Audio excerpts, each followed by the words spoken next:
Bonsoir mes chers frères et sœurs. Aujourd'hui je vais parler du temps et de la manière dont le chrétien peut gérer son temps, comment il peut faire les choses de manière à mieux se rapprocher de la présence de Dieu. Ok. Donc qu'est-ce qu'il faut savoir par rapport au temps, le chrétien et le temps? La première chose c'est que lorsque Dieu a créé l'être humain, chacun a reçu une destinée unique et un ensemble de tâches qu'il doit accomplir au cours de sa vie sur la terre, à des périodes spécifiées par le Seigneur lui-même. Éphésiens 2:10 nous enseigne que nous sommes l'ouvrage de Dieu, ayant été créés en Jésus-Christ pour de bonnes œuvres que Dieu a préparées d'avance, afin que nous les pratiquions pour de bonnes œuvres, d'accord? Donc les bonnes œuvres, ce n'est pas seulement la sanctification, mais c'est aussi chaque chose que Dieu a mis dans notre cœur, les passions qu'on a, tout ça, et chaque projet qu'on a et qui vient de Dieu. Donc c'est tout ça les bonnes œuvres en fait que Dieu veut que nous accomplissions pendant que nous sommes ici sur la terre. Donc il y a là un exemple de 4 personnes, il y a David, il y a Lucie, John et puis Anna qui sont nées. Chacune de ces personnes a une destinée différente. Et la grâce que chaque personne va recevoir de Dieu dépend de sa destinée et du plan suprême de Dieu. Est-ce que nous sommes d'accord? Ok. Donc chacun a une destinée unique. Peut-être que John est né dans une famille riche, Anna est née dans une famille pauvre, Lucie est née dans une famille moyenne, David est né dans une famille de bergers. Donc chacun a une destinée unique et l'endroit là où elle est né est déterminé par Dieu avant notre naissance. Donc tout dépend entièrement de la volonté de Jésus-Christ. Est-ce qu'on est d'accord? 2. Chaque tâche doit être accomplie dans un temps précis par les enfants de Dieu, car l'Éternel a un calendrier précis à respecter. Ecclésiaste 3, 1 à 3. Il y a un temps pour tout, un temps pour toutes choses sous les cieux, un temps pour naître et un temps pour mourir, un temps pour planter et un temps pour arracher ce qui a été planté, un temps pour tuer et un temps pour guérir, un temps pour abattre et un temps pour rebâtir. D'accord? Donc là, on a l'exemple de 2 chrétiens, comme ça, David et puis Saoul. D'accord? Dans la saison A, Dieu veut que David accomplisse la tâche X. Dans la même saison A, Dieu veut que Saoul se concentre sur la tâche Y. Et puis dans la saison B, David va faire la tâche A et puis Saoul la tâche C.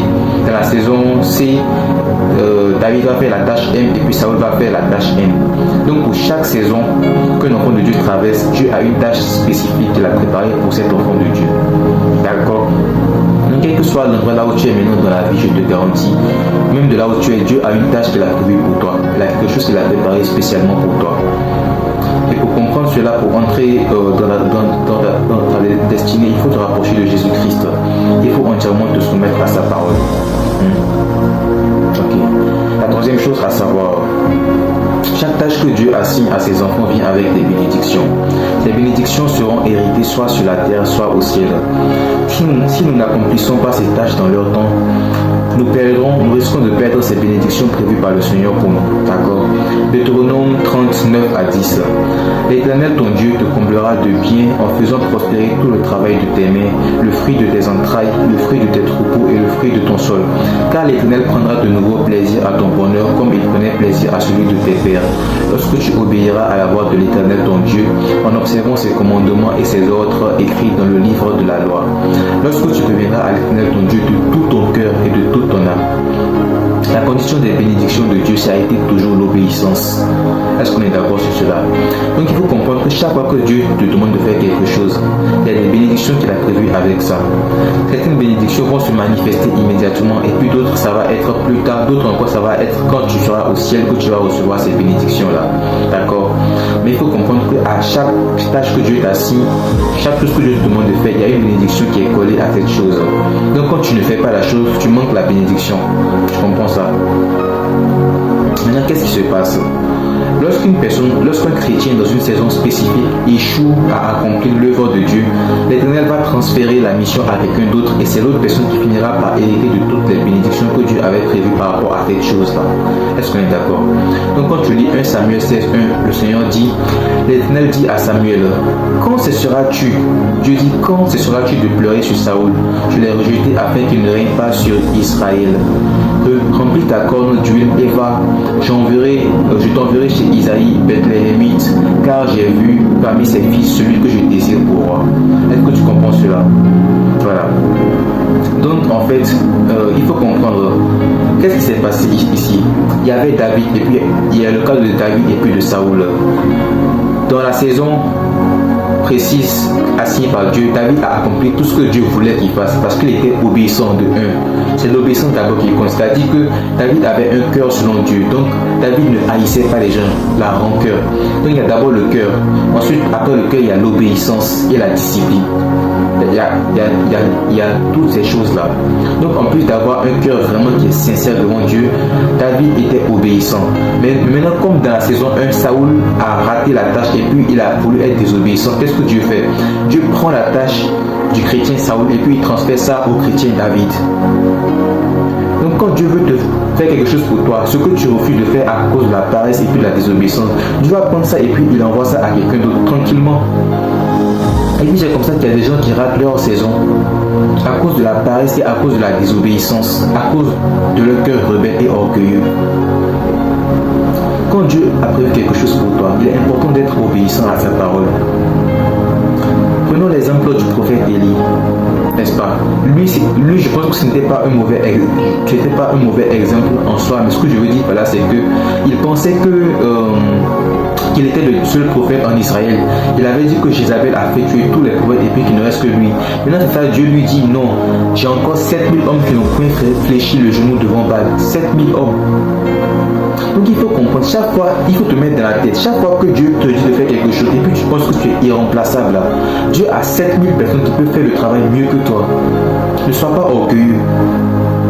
Peut-être que Dieu a prévu de t'offrir un emploi quelque part, mais comme tu es paresseux et puis tu ne veux pas travailler, tu ne veux pas chercher des opportunités à gauche et puis à droite, Dieu prend le travail là et puis il donne à quelqu'un d'autre parce que tu es paresseux. Peut-être que là où tu es, dans la saison là où tu es, Dieu a prévu déjà que toi en tant que femme tu sois mariée, mais comme tu es désobéissante et puis tu es rebelle, comme tu ne veux pas te laisser dépouiller par le Saint-Esprit, Dieu prend la personne là et puis il transfère ça. Si ton mari est obéissant et que toi tu es désobéissant, quand la saison arrivera à terme et que tu refuses de changer, Dieu va prendre quelqu'un d'autre pour envoyer à ton mari. C'est comme ça. Saoul pensait, je pense, il pensait qu'il était vraiment irremplaçable. C'est ça le péché de Saoul, la rébellion. Saoul a endurci son cœur alors qu'il aurait pu se repentir au lieu de simplement poursuivre David, n'est-ce pas? Donc quand dans une saison tu rates quelque chose, Dieu va transférer ça à quelqu'un d'autre. Ne pense pas que tu es irremplaçable en tant que chrétien. Ne pense pas que Dieu ne peut pas te remplacer. La tâche que Dieu veut que tu accomplisses là, quand tu refuses, Dieu va transférer la tâche à quelqu'un d'autre, puis il va aussi donner la bénédiction à quelqu'un d'autre. C'est comme ça que ça se passe. Tu n'es pas irremplaçable. Dieu peut te remplacer par n'importe qui dès qu'il le décide. Parce que Dieu est souverain. Si tu ne veux pas devenir un Saoul, il faut être obéissant maintenant, il faut être humble. Humilie-toi devant Dieu afin de devenir un David. Si tu ne veux pas que Dieu te remplace par un David, ne deviens pas Saoul. N'endurcis pas ton cœur. Laisse-toi briser par le Saint-Esprit et sois obéissant à la parole de Dieu. Pour ne pas rater la saison dans laquelle tu es. Parce que Dieu a 7000 personnes qui peuvent faire le travail mieux que toi. Ce n'est pas parce que tu es parfait qu'il t'a choisi. C'est sûrement la grâce de Dieu. Parce qu'il veut te bénir, qu'il t'a confié cette tâche. Mais si tu refuses, Dieu va prendre ça pour donner ça à quelqu'un d'autre. C'est comme ça. Est-ce qu'on est d'accord? Alors, cinquième chose à savoir, si vous n'avez pas encore manqué une saison mais que vous êtes en retard sur le don de Dieu, si vous êtes sur le point de manquer cette saison, le Seigneur vous le fera connaître par des rêves spécifiques. Par exemple, vous verrez dans des anciennes maisons ou bien dans des anciennes écoles, des lieux de travail ou bien des endroits que vous avez quittés depuis des années. Se voir dans de tels endroits signifie que vous êtes en retard sur le calendrier de Dieu pour votre vie. Cela signifie qu'il y a des leçons ou des instructions auxquelles vous n'obéissez pas du tout, ou des choses ou des habitudes que vous refusez de laisser derrière vous. Est-ce qu'on est d'accord? Voilà. Un autre signe de retard est le fait de se voir prendre des examens en rêve. Ces examens sont souvent difficiles et vous n'arrivez presque pas à y répondre. Prendre des examens pour lesquels vous n'êtes pas préparé dans les rêves signifie que souvent que Dieu désire vous amener vers une nouvelle saison, mais vous n'êtes pas encore prêt. C'est-à-dire que vous n'avez pas appris les leçons qu'il faut. Nous n'avons pas assez étudié et retenu les leçons de la saison précédente. L'examen est donc présenté dans le rêve comme étant difficile difficile afin que nous comprenions qu'il nous faut encore mieux nous préparer. Donc quand tu es en retard, quand tu commences à être en retard sur la saison de Dieu pour ta vie, il y a deux moyens par lesquels Dieu va te faire comprendre cela. Déjà, la première chose, tu vas voir à chaque fois que tu te retrouves, peut-être que là maintenant tu es quelqu'un qui a un travail déjà, tu es un père de famille et tout, tu vas voir que tu te retrouves soit dans ton université en rêve, ou bien soit dans ton lycée, ou bien soit même à l'école primaire. L'école que tu as faite quand tu as été au premier, tu vas voir que dans le rêve là, Dieu te ramène toujours là-bas et puis tu es en retard. Parce qu'il y a des leçons que Dieu suppose que tu es censé avoir appris depuis très très longtemps. Mais comme tu t'endurcis, Dieu te ramène toujours en arrière en rêve. Pourquoi tu sais que tu commences à être en retard sur son calendrier pour ta vie? C'est ce qu'on appelle des esprits de retard. C'est ça leur spécialité. Ils vont te rendre paresseux et désobéissant pour ton Dieu aussi et pour que tu rates le temps que Dieu a prévu pour toi. Pour que tu rates les saisons que Dieu a prévues pour toi. Tu comprends cela? Et en général dans les rêves là, plus l'endroit que tu perçois est loin dans le passé, plus la leçon que tu dois apprendre, tu étais censé avoir appris ça depuis longtemps. D'accord? Si par exemple tu es quelqu'un, tu souffres d'une addiction, disons que par exemple tu es un addict à la pornographie, et puis maintenant Dieu t'a sorti de là, Dieu t'a délivré pleinement, et puis tu retournes au même péché. Aujourd'hui, la même nuit, tu vas rêver que tu es reparti à l'école primaire parce que tu es en retard. Dans la saison là où tu n'es plus censé tomber dans ce type de choses avec toute la connaissance que Dieu t'a donnée et toute la puissance qu'il t'a donnée dans la prière. Dieu t'a délivré. Mais comme tu es retourné à ça, Dieu te montre en rêve que tu es en retard. Tu es retourné en arrière parce que tu n'as pas encore appris la leçon. Peut-être que tu es quelqu'un qui aime écouter les musiques mondaines avec des rap, des paroles bizarres et puis des femmes nues. Et puis Dieu t'a sorti de là. Maintenant toi aussi le même jour tu retournes et puis tu passes toute la journée à écouter ce type de choses là. Donc quand tu rêves, Dieu te montre que tu t'es retrouvé au lycée ou bien encore tu es à l'université, tu es peut-être dans ton ancienne maison. Pourquoi? Parce que tu n'as pas encore appris la leçon. Donc tu es en retard sur le calendrier de Dieu pour ta vie. Tu n'as pas encore appris. Quand tu t'endurcis et puis tu refuses d'apprendre des leçons là, quand Dieu veut te révéler ça, il te montre en retard. C'est-à-dire que tu retournes toujours dans les endroits passés. Et parfois aussi Dieu va te parler à travers des examens. Tu vas voir que tu prends des examens qui sont difficiles dans les rêves. Parce que quand il y a un examen, c'est qu'il y a une promotion. On fait des examens avant de passer en classe supérieure. On passe le bac avant d'aller à l'université. Donc quand tu vois en rêve que tu passes un examen, ça veut dire que Dieu te prépare pour une saison nouvelle. Mais quand tu rates l'examen ou bien tu trouves que l'examen est difficile et puis tu as du mal à répondre aux questions, parfois tu vas voir dans le rêve que les questions sont faciles mais tu as du mal à y répondre. C'est une manière pour Dieu de te dire que tu n'es pas encore prêt, tu n'as pas encore appris bien toutes les leçons dans la saison dans laquelle tu es. D'accord? Il y a des leçons que tu n'as pas encore apprises. Donc il y a deux types de leçons, il y a le cœur et puis il y a l'obéissance à Dieu. L'obéissance ou bien la discipline. Le cœur, c'est peut-être que il y a des gens que tu gardes encore dans ton cœur, tu es rancunier, tu as un cœur dur et puis tu refuses de pardonner aux gens. À cause de ça, Dieu te montre en retard. Parce que tu n'as pas encore appris la leçon du pardon. Tu n'as pas encore pardonné aux gens qui t'ont fait du tort. D'accord? Donc quand tu rates des examens ou bien tu prends des examens difficiles, ça veut dire qu'il y a des leçons que tu n'as pas encore apprises. D'accord? Peut-être que là où tu es, Dieu avait prévu que tu sois ailleurs, mais tu es paresseux, tu es désorganisé, tu es désordonné dans ta vie. Donc comme Dieu sait que tu es désordonné dans ta vie, là, Dieu sait qu'il ne peut pas te confier de grandes choses. Parce que celui qui est infidèle en peu de choses sera infidèle en beaucoup de choses. Avant que Dieu ne t'élève là, il faut que tu apprennes d'abord les leçons et puis il faut que tu les appliques.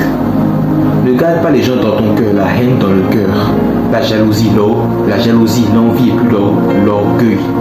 Ne garde pas ça dans ton cœur. Apprends tes leçons et sois obéissant. Le deuxième type de leçon, c'est l'obéissance. Sois obéissant à la parole de Dieu.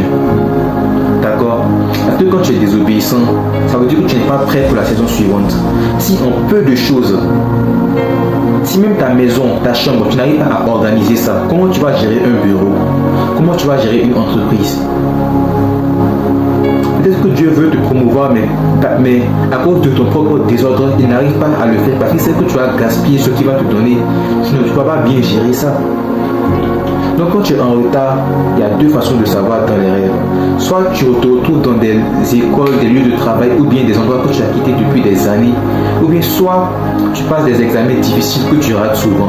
C'est les deux manières dont tu vas savoir. Tu vas passer des examens pour lesquels tu n'es pas préparé. C'est comme ça que tu sauras que tu es en retard ou bien tu commences à être en retard. Et quand tu as ce type de rêve là, s'il te plaît, ressaisis-toi le plus vite possible. Relève-toi. Arrête de gaspiller le temps. Quand Dieu te montre des rêves comme ça, prie et puis je dis, Seigneur, qu'est-ce que tu veux que je fasse dans la saison dans laquelle je suis pour ton royaume? Montre-moi ça, pour que je sois obéissant et pour que je ne rate pas tes bénédictions.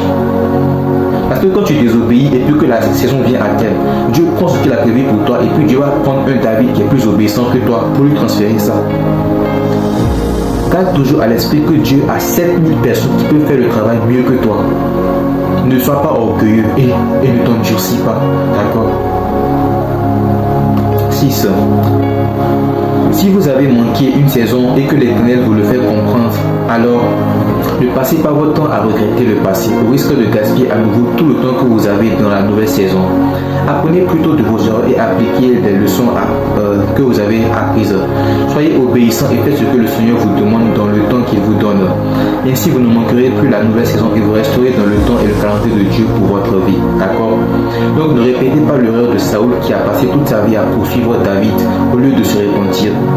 Où que vous soyez maintenant, je vous le dis, il n'est pas trop tard pour reprendre de nouveau avec Dieu.